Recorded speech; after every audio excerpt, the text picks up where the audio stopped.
Guys, ini pesaing baru kepada BMW siri yang ketiga dengan Mercedes C-Class. Okey, dekat hadapan saya ni, ini adalah Volvo XC60 Recharge TX. Okey, model tahun 2021. Nampak nice kan? Nampak sporty gila. Okey. Alright. Ini spek ni 2021. Okey. Kalau tengok dekat bahagian luar, dia punya design ni memang nampak sporty and aggressive gila. Okey. Untuk spek ni korang akan dapat dengan ni. 19 rim original daripada Volvo. Okey, lagi besar dia punya rim tu, lagi sporty kereta ni. Okey. Alright, kau tengok dekat bahagian luar dia pun memang nampak masih macam kereta baru punya. Walaupun 2021 tapi masih nice condition dia. Okey, kita tengok pula interior dalaman dia. Kau tengok interior dalaman dia memang sangat mewah ya. Okey, memang saing-saing dengan BMW, dengan Mercedes sekali. Okey. Alright, untuk spek ni korang akan dapat ni electric seat, di mana korang boleh adjust pakai ni button ni sahaja.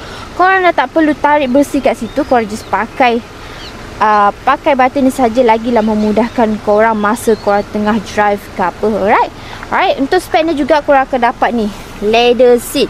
Okey, leather seat, tapi dekat bahagian sini dia macam fabric sikit lah, tapi nampak premium. Nampak dia punya kelainan tu daripada design kereta yang lain.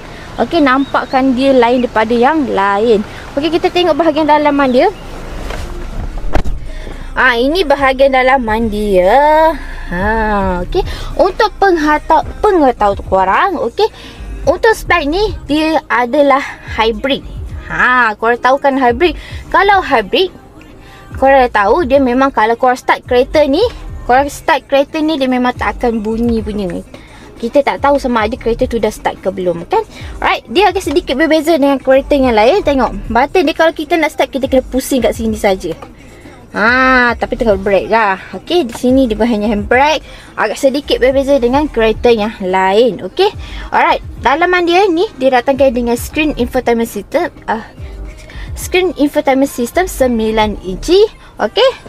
Masih berfungsi dengan baik. Dia punya speaker ni pun memang nice gila. Sound dia saya cakap memang padu gila. Okey. Memang saing betul dengan BMW dengan Mercedes. Okey. Di bahagian icon dia pun agak sedikit berbeza design dia, tapi memang nampak premium gila. Okey. Untuk spek ni korang tengok atas ni. Dia ada sunroof juga korang. Saya buka untuk korang.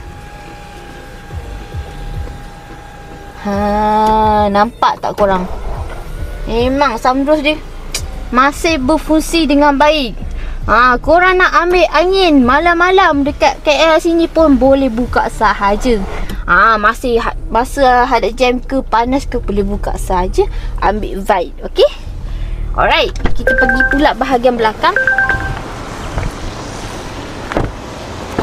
Okey, ni seat bahagian belakang dia. Seat bahagian belakang dia memang saya cakap memang ruang dia memang sangat besar dan sangat luas. Kalau nak duduk belakang ni sangat selesa lah. Okey, untuk korang yang kaki panjang, kalau nak duduk sini memang sangat sesuai untuk korang.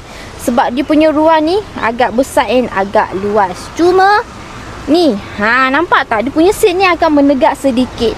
So kalau korang nak duduk memang mungkin akan sakit belakang lah. Tapi so far tak apa. Kereta Volvo ni korang boleh pejam celik saja kan. Okey. Alright, ni bahagian belakang ni kau nampak tak?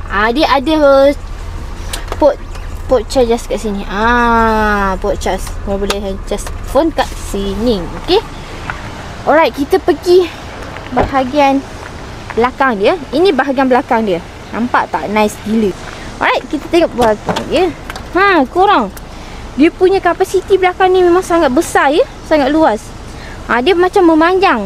Tapi kan dia nampak pendek kat sini. Tapi so far kalau korang nak letak barang okey sahaja, tak ada masalah pun untuk kereta ni kan. Okey. Alright, untuk kereta ni, untuk korang yang berminat, harga dia memang bagi saya memang sangat berbaloi. Dengan harga dia, dengan kualiti dia, dengan interior dalaman dia, Korang boleh dapat harga RM137,000, bulanan dalam RM1,677, ikat loan 9 tahun. Okey, untuk korang yang berminat dengan Volvo ni, cepat PM kita sekarang sementara stok masih ada. Okey, untuk Volvo ni kita tak ada stok, kita hanya ada satu stok sahaja. Okey, kita memang tak banyak stok. Okey, siapa cepat dia dapat. Berminat cepat PM kita sekarang. Bye. Assalamualaikum.